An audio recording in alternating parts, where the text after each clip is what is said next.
साहिब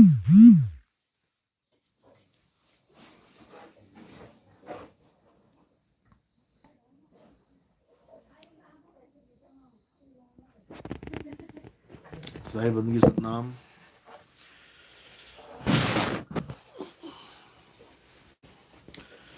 तो आज सिक्किम में परमात्मा के मूल ज्ञान का साहिब बंदगी सतनाम।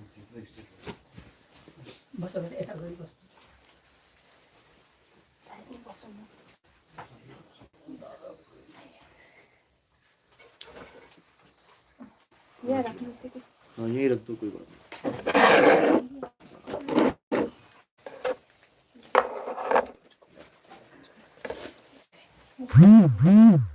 तो आज सिक्किम में परमात्मा के मूल ज्ञान का प्रचार हो रहा है। तो सत्संग शुरू करने से पहले परमात्मा के नाम पे जयकारा लगाएंगे और फिर सत्संग स्टार्ट करेंगे। बोले परमपिता परमात्मा की जय, सदगुरु बंदी छोड़ कबीर साहिब की जय, सभी संतों की जय, सभी भक्तों की जय, आज के आनंद की जय, सत्संग कराने वालों की जय, इनके माता पिता की जय, इनके बाल गोपाल की जय, सकल हंस को बंदगी साहिब बंदगी सतनाम सतनाम।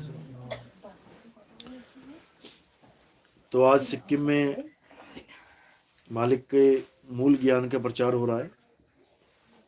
बहुत बड़े भाग होते हैं उन जीवों के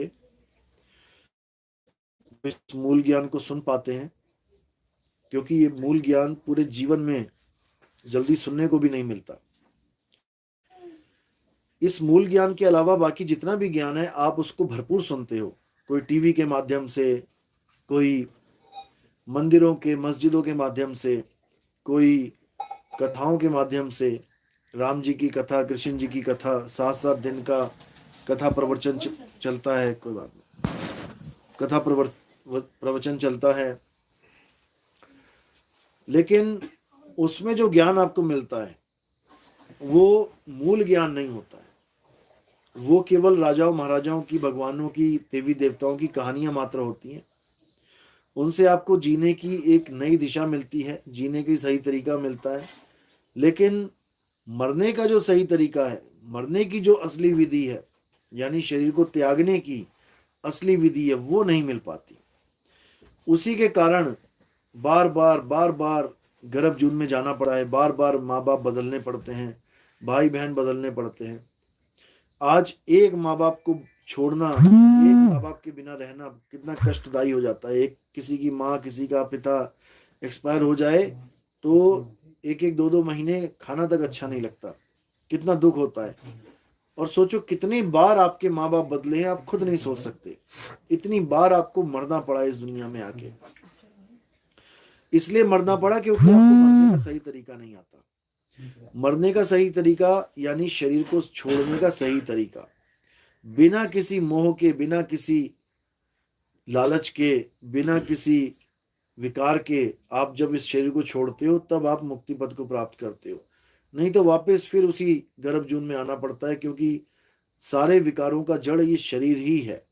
शरीर है तो काम है, शरीर है तो क्रोध है, शरीर है तो लोभ मोह अहंकार है, यानी सारे विकार इस शरीर से ही हैं। शरीर अगर आप धारण ना करो तो सारे विकार खत्म।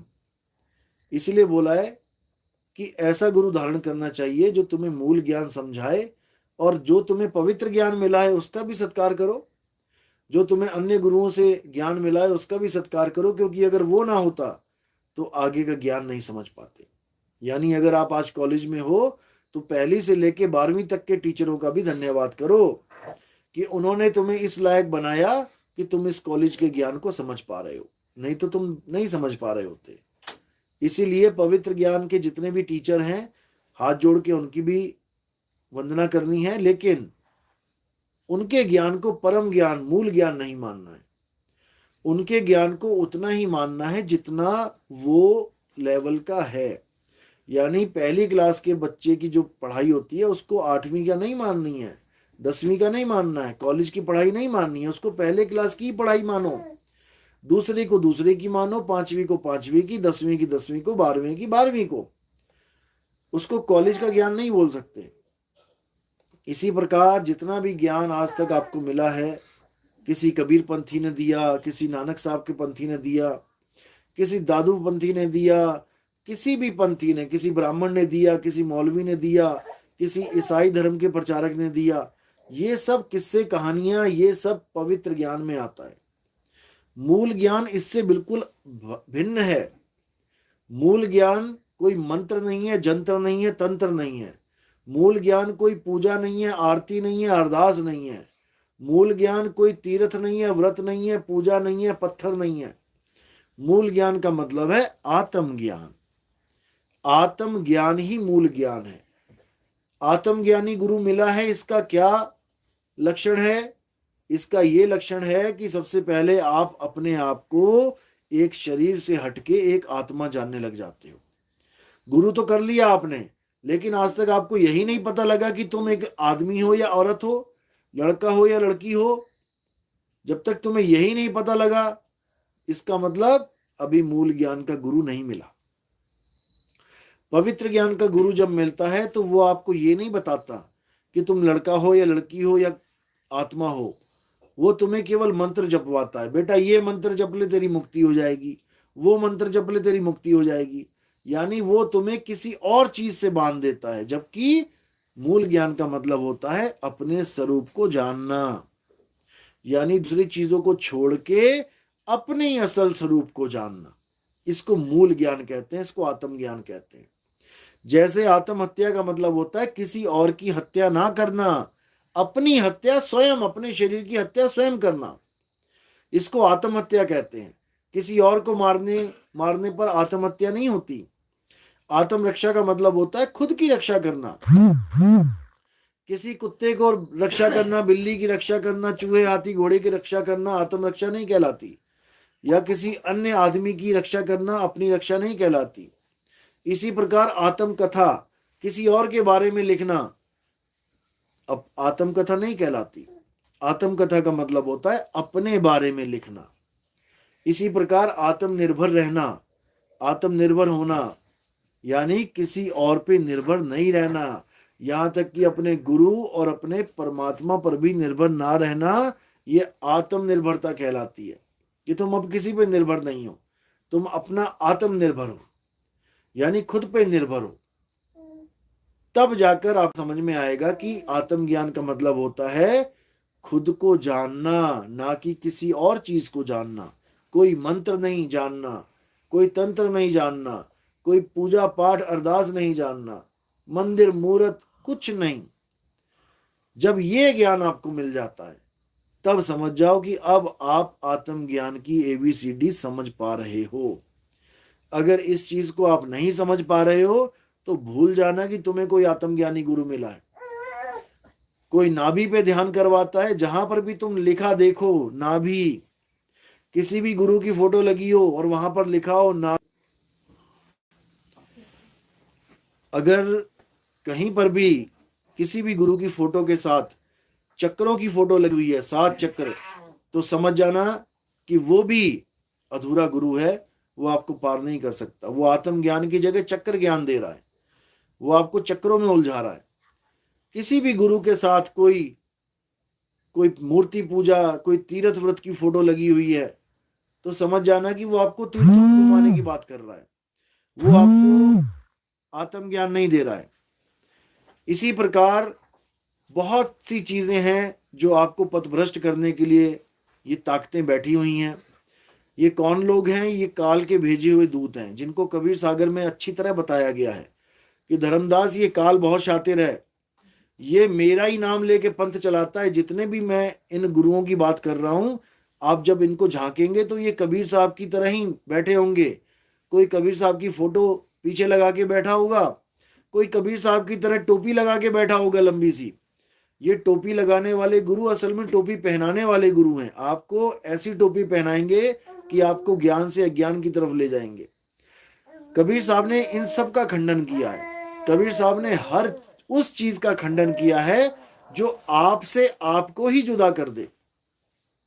यानी कोई मंत्र नहीं, कोई जंत्र नहीं, कोई तंत्र नहीं, कोई पूजा पाठ नित नेम नहीं, कोई दिया अगरबत्ती नहीं कि तुम सुबह उठ के पहले गुरुजी की फोटो के आगे दिया घुमा रहे हो। ये सब घोर अज्ञान है। कबीर साहब ने कभी नहीं कहा कि गुरु कोई आदमी है कि तुम उसके उसकी फोटो के आगे तुम आरती घुमा रहे हो। हमारे पंथ में जो गुरु की पूजा होती है असल में वो शरीर की पूजा नहीं होती है, वो आत्म सत्ता की पूजा होती है। गुरु आत्मा है, गुरु शरीर नहीं है जो उसकी शरीर की फोटो खींच के तुम आरतियां करो, बिल्कुल गलत है। गुरु आत्मा है जो इस शरीर को चला रहा है, जो इस काया को चला रहा है वो गुरु आत्मा है। तुम उसकी पूजा कर सकते हो आत्म स्वरूप को जानते हुए, लेकिन इस काया की फोटो खींच के दीवार पे लटका के उसकी पूजा करोगे तो ये आत्मा की पूजा नहीं कहलाई, क्योंकि ना तो उस फोटो में आत्मा है।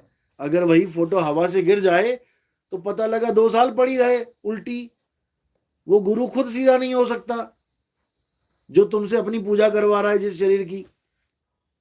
तो इसी को कबीर साहब ने बिल्कुल मना किया है। कबीर साहब पहले ये समझा देते हैं कि तुम और तुम्हारा गुरु ये हैं क्या। ना तो भाई तुम शरीर हो, ना तुम्हारा गुरु शरीर है। तुम क्या हो? तुम जीवात्मा हो। इस वक्त तुम जीवात्मा हो, इस वक्त तुम सुरता हो। और तुम्हारा गुरु कौन है? गुरु शब्द रूप है, शब्द गुरु है।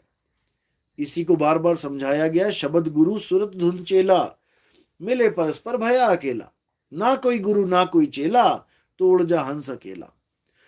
हंस को कभी देखना उड़ते हुए, वो अकेला उड़ेगा, वो किसी के कंधे पे बैठ के नहीं उड़ेगा कि कोई उसको कंधे पे बैठा के लेके जाएगा। जैसे आज के गुरुआ लोग क्या करते हैं, जीवों को भरमाने के लिए उनको क्या भ्रम में डाल देते हैं कि हम तुम्हें लेने आएंगे अंत समय में, हम तुम्हें अंत समय में लेने आएंगे।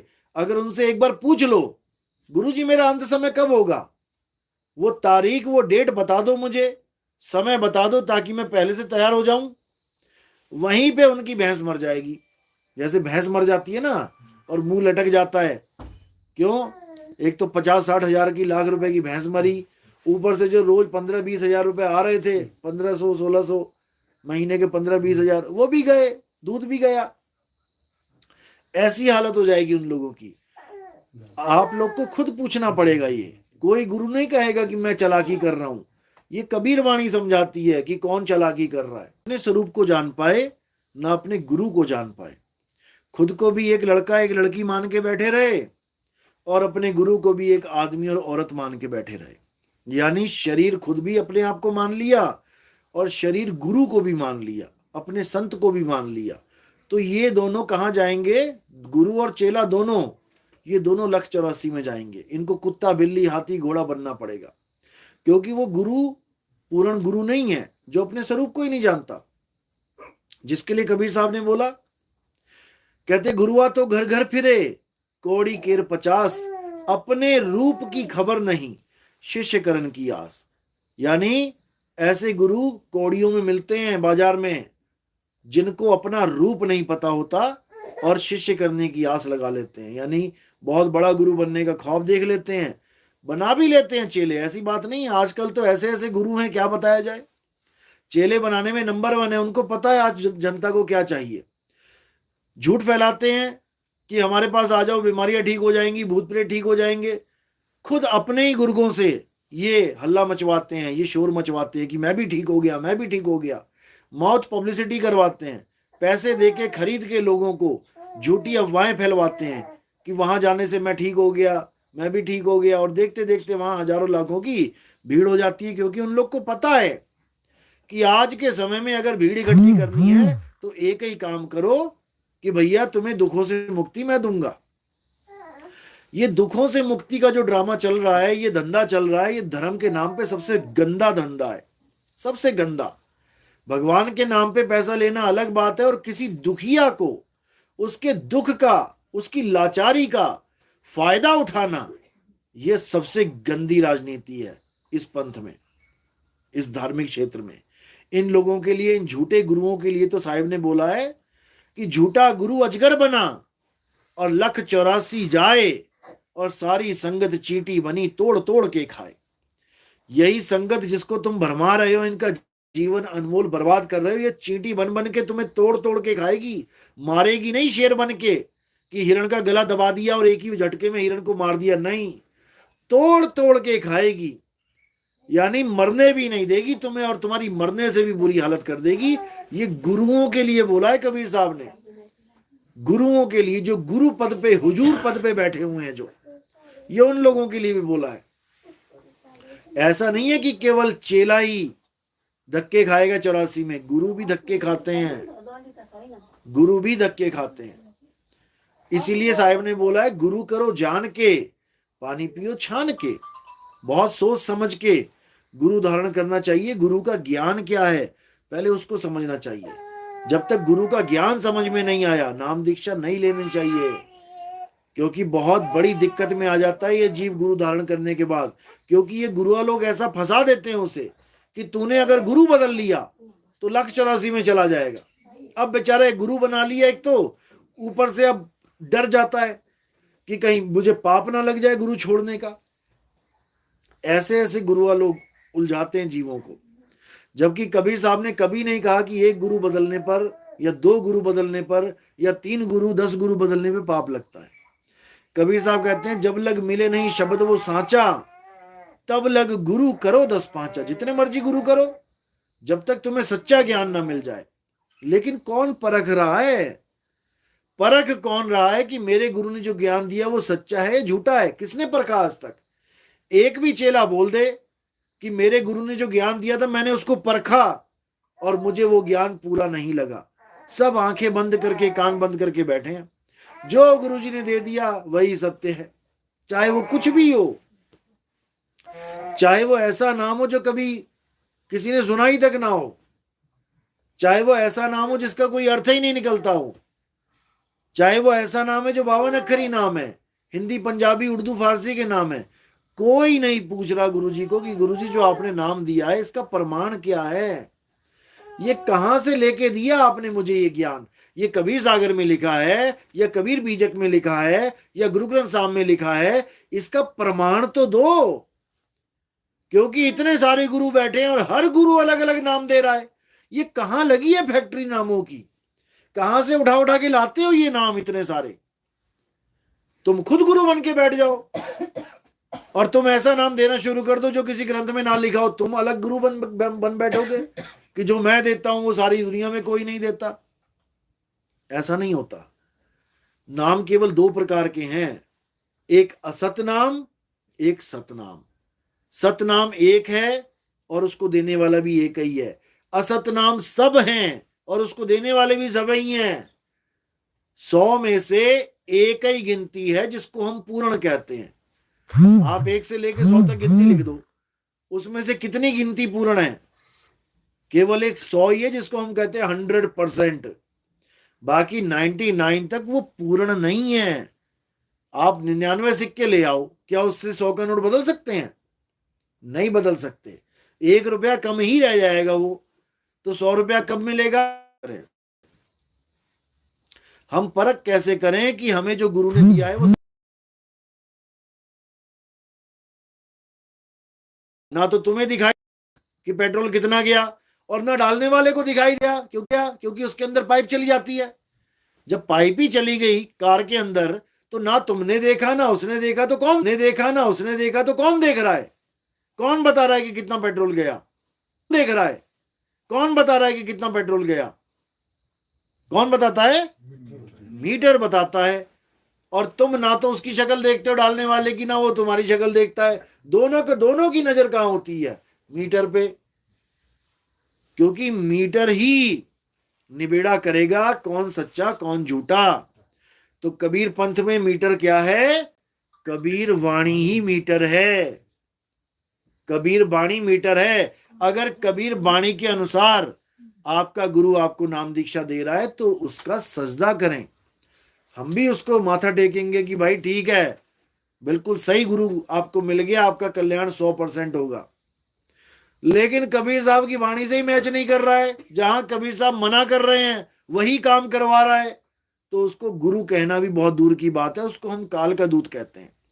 गुरु तो बन बैठा है, वो गुरु तो है नहीं, वो बन बैठा है, इसलिए समाज में इज्जत मान पा रहा है। लेकिन हमारी नजर में वो काल से दूत से ज्यादा कुछ भी नहीं है। और कबीर साहब की नजर में भी काल का ही दूत है। भले कबीरपंथी बन बैठा है, काल काल जितने काल के पंथ वाले हैं ये सब कबीर कबीरी तो कर रहे हैं। कबीर साहब और काल की वार्ता पढ़ो कबीर सागर में, उसमें क्या लिखा। काल ने बोला महाराज तुम जा रहे हो जीवों को मुक्ति देने, मैं भी आऊंगा, मैं भी गुरु बन के बैठूंगा और मैं तुम्हारा नाम ले लेके पंथ चलाऊंगा, यानी तुम्हारी सारी बाणियां, तुम्हारा ही सारा सिस्टम।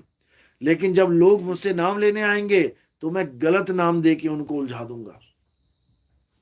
गलत नाम यानी असत्य नाम दे के। तो सतनाम और असत नाम में क्या फर्क है?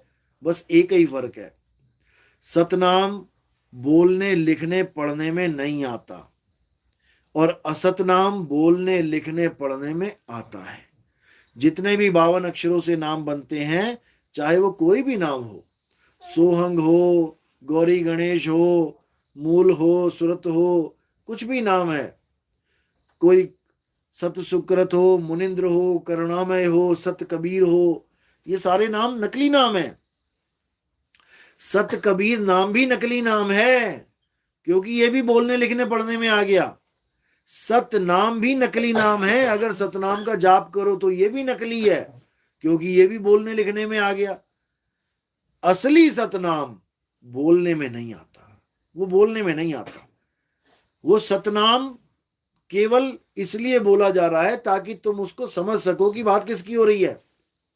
जैसे पानी, जो नकली पानी है यानी बोलने वाला पानी है, वो जीभ पे आता है, पानी होठों पे आता है, लेकिन इस पानी से तुम्हारी प्यास नहीं बुझ सकती।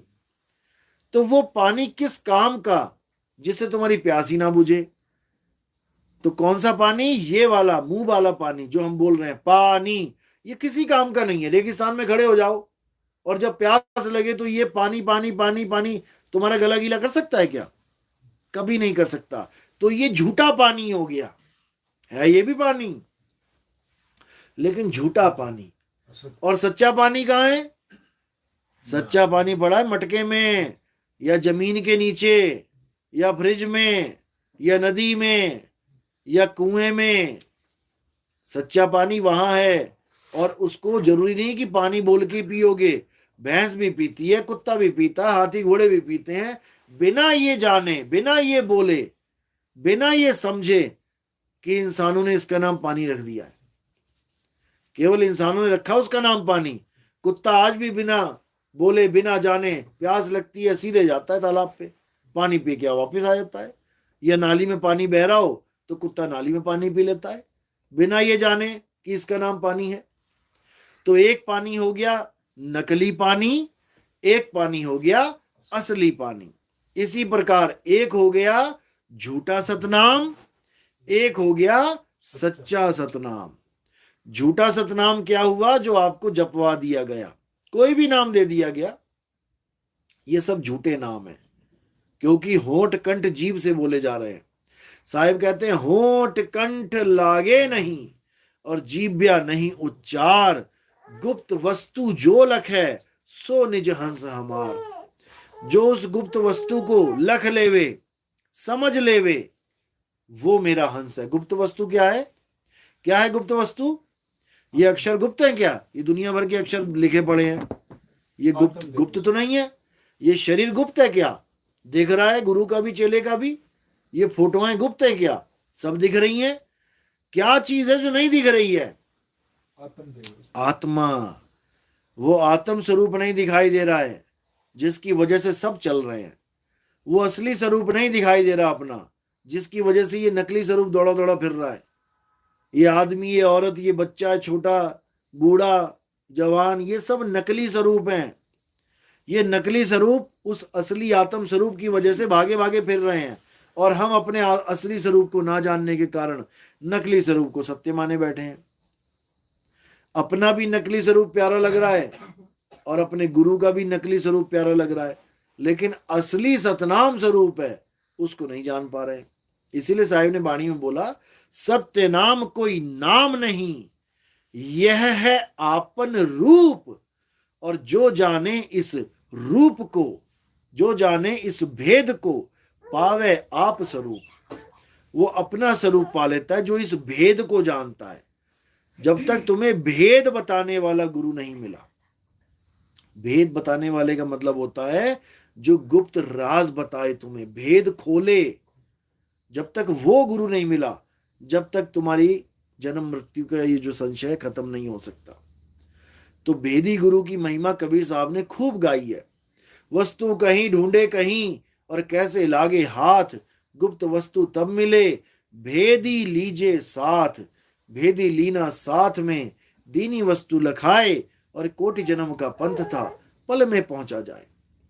जैसे भगत जी ने बोला अभी कि ये किसी पंडित जी गुरु जी से दीक्षा लिया हुआ था मंदिर में, उन्होंने जो भेद बताया इनको, बहुत अच्छा भेद बताया। इन्होंने जब दीक्षा ली तो उन्होंने क्या बोला कि सोहंग का जाप करो, अगर जपोगे तो सोहंग सोहंग जपो, और नहीं जप रहे होगे तो उसको सोहम मानो।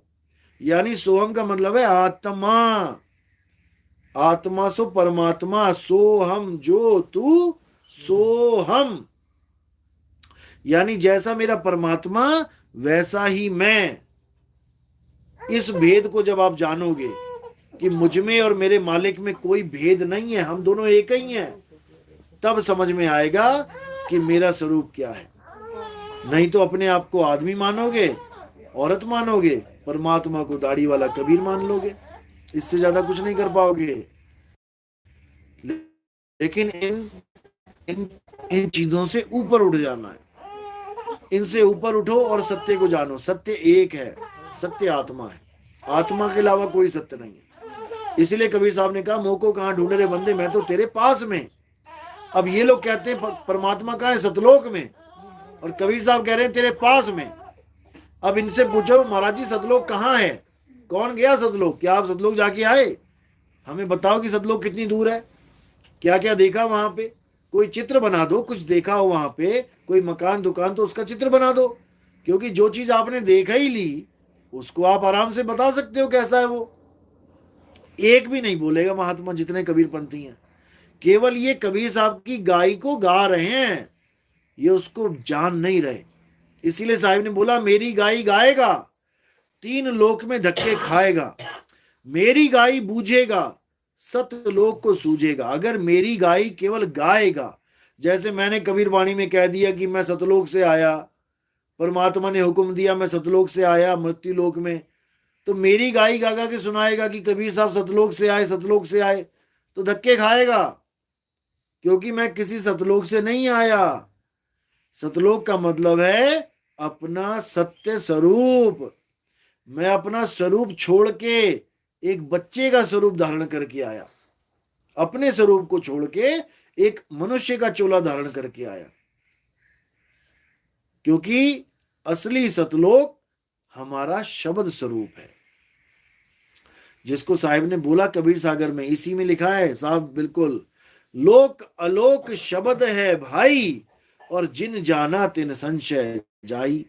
ये जो सतलोक है, अलख लोक है, अगम लोक है, अनामी लोक है, ये जो लोक हैं ये अलग अलग नहीं है, ये अलग अलग नहीं है, ये एक ही चीज के चार गुण हैं। उसी शब्द की महिमा है ये कि शब्द सत्य है, इसलिए उसे बोला सत्यलोक। शब्द अलख है, इसलिए उसको बोला अलख लोक। शब्द अगम है, इसलिए उसको बोला आगम लोक। और शब्द अनाम है, उसका कोई नाम नहीं है, इसलिए बोला अनामी लोक। लेकिन वो लोक है क्या, लोक अलोक शब्द है भाई, उसी शब्द में आपने समाना है। अगर शब्द में समाओगे तब तुम्हें काल नहीं खाएगा, काल तुम्हारा बाल बांका नहीं कर सकता, और तुम किसी काल्पनिक लोक के चक्कर में पड़ गए कि गुरु जी मुझे सतलोक लेके जाएंगे, गुरु भी डूबेगा तुम्हें भी डुबाएगा। क्योंकि साहिब ने कहा जाप मरे अजपा मरे, अनहद भी मर जाए, और सुरत समाये शब्द में वाको काल ना खाए। सुरत समाये शब्द में वाको काल ना खाए, यानी तुम्हारी सुरत कहां समाये, किसी सतलोक में, अलग लोक में, अगम लोक में नहीं, शब्द में समाये। क्योंकि झगड़ा जो पहले चल रहा था, जो झगड़ा पुराना चल रहा था हिंदू मुसलमान का, वो यही झगड़ा था कि राम बड़ा कि अल्लाह बड़ा। राम और ईश्वर और अल्लाह के चक्कर में दोनों दीन झगड़ा करते मर गए। तब कबीर साहब वहां गए और उन्होंने समझाया, भाई रे दो जगदीश कहां से आया और कहो कौन बोराया। ये दो जगदीश कहां से आ गए। हिंदू और मुसलमान लड़ रहे थे कि अल्लाह बड़ा है या ईश्वर बड़ा है, जबकि झगड़ा ये होना चाहिए था कि अल्लाह को पाया कैसे जाए, हमारी वाली पद्धति से या तुम्हारी वाली पद्धति से। यानी पूजा पाठ करके ईश्वर मिले, अल्लाह मिले, या नमाज पढ़ के अल्लाह मिले, रोजे रख के अल्लाह मिले। झगड़ा ये होना चाहिए था पद्धति का। ज्ञान तो अपना अपना पकड़ा ही पकड़ा, भगवान भी दो बना के रख दिए, अल्लाह ईश्वर को बांट के रख दिया। तो कबीर साहब को यहां आना पड़ा, बोलना पड़ा, भाई रे दो जगदीश कहां से आया और कहो कौन बौराया। यानी कौन पागल हो गया जो भगवान और अल्लाह को अलग अलग करके बैठ गया। वो हिंदू मुसलमान तो कम पागल थे, कबीरपंथी उससे 4 गुना पागल हो गए, क्योंकि वो 4 भगवान बना के बैठे हुए हैं। वो कहते हैं तुम सतलोक में जाओगे तो सतपुरुष मिलेगा, जिसके रोम कूप में सैकड़ों सूरज चमक रहे हैं, एक रोम में सैकड़ों सूरज। फिर कहते हैं सतलोक छोड़ के फिर आगे हम जाएंगे अलख लोक में, वहां अलख पुरुष बैठा है, उसके एक रोम में हजारों सूरज चमक रहे हैं। फिर कहते हैं हम उसको छोड़ के आगे जाएंगे अगम पुरुष के पास, अगम लोक में, वहां करोड़ सूरज चमक रहे हैं एक रोम में। और कह रहे हैं उसको छोड़ के आगे हम अनामी पुरुष में जाएंगे, अनामी पुरुष के पास, अनामी लोक में, जहां पर अरबों खरबों सूरज चमक रहे हैं एक रोम में। तो 4 परमात्मा, 4 पुरुष तो कबीरपंथियों ने बना दिए। 2 का निबेड़ा हो नहीं रहा था, ये 4 और खड़े कर दिए इन्होंने। अब लड़ो झगड़ो मरो, कहां जाएंगे।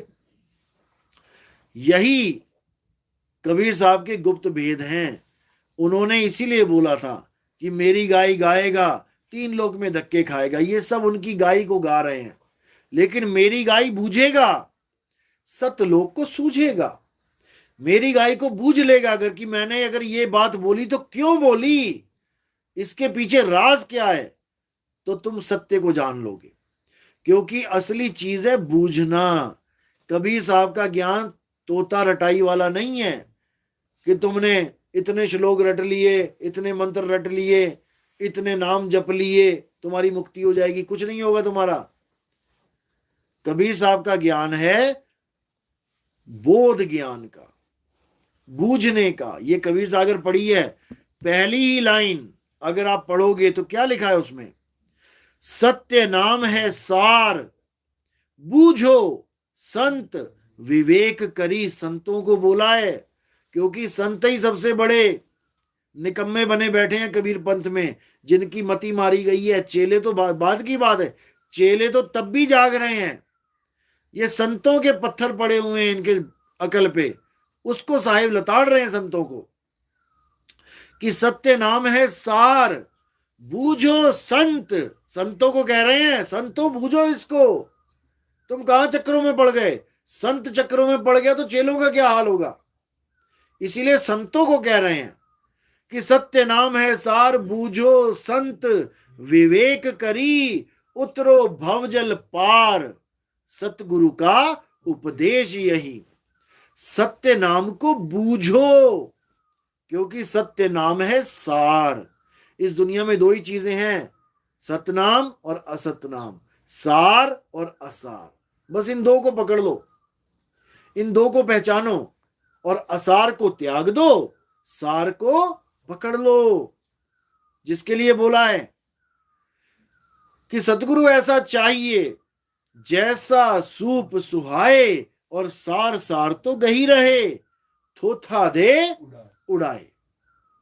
थोथा मतलब जितना भी असार है, जितनी भी नकली चीज है, उसको उड़ा दो। क्या नकली है, ये शक्ल नकली है, एक ही जन्म में कितनी बार बदल गई। ये मिट्टी नकली है, ये काया नकली है, खून नकली है, पसीना नकली है, मलमूत्र नकली है, बाल खाल नकली है, हड्डी का ढांचा नकली है, ये 5 तत्व नकली है, ये घर बार मकान दुकान माता पिता भाई बहन ये सब नकली, सब बदलने वाले।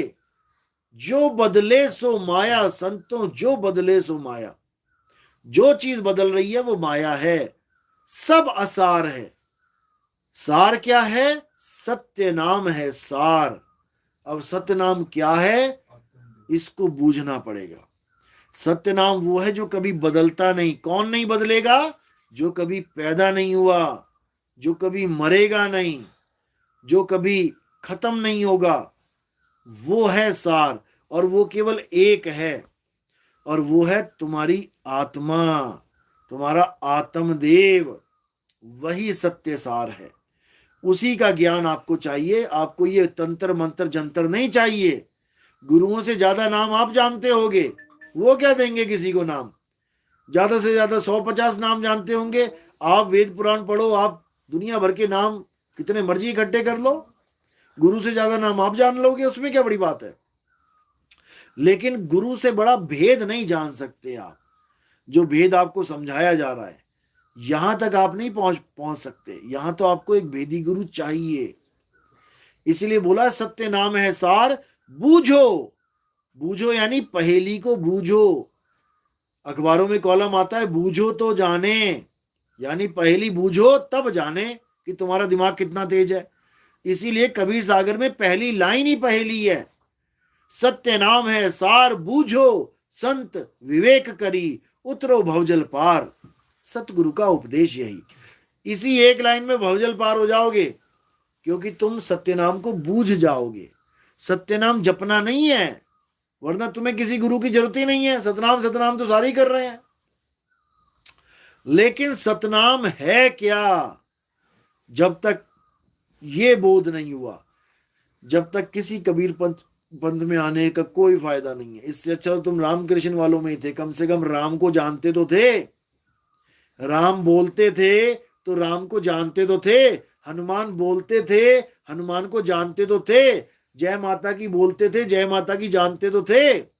यहां तुम सतनाम बोलते हो, लेकिन सतनाम को जानते नहीं हो कि सतनाम है क्या। केवल बोल ही बोल रहे हो। यानी तुम ऐसे फल का नाम बोल रहे हो जो महा मीठा है, लेकिन तुम उस फल का नाम ही केवल नाम बोल रहे हो, उसका जानते ही नहीं उसका आकार क्या है, वो खाने में कैसा है। जैसे मैं कह दूं कि हमारे यहां पिकली पिकली करके एक फ्रूट है। अब तुमने सुन लिया, अब तुम लगे जपने पिकली पिकली पिकली।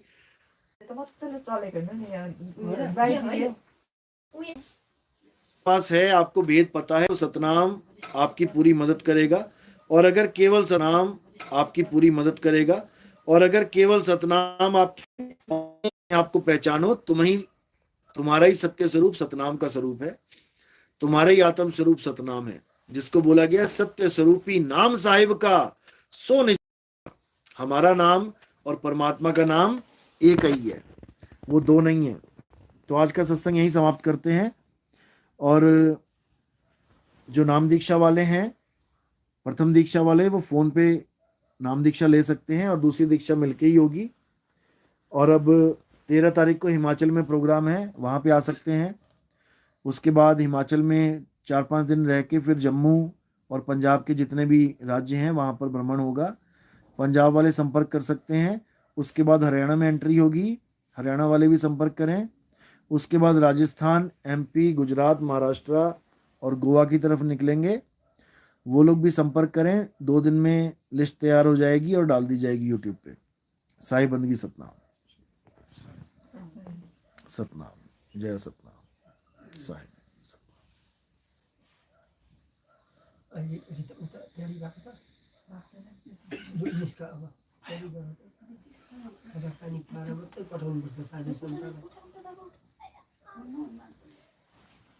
Kau lagi tahu?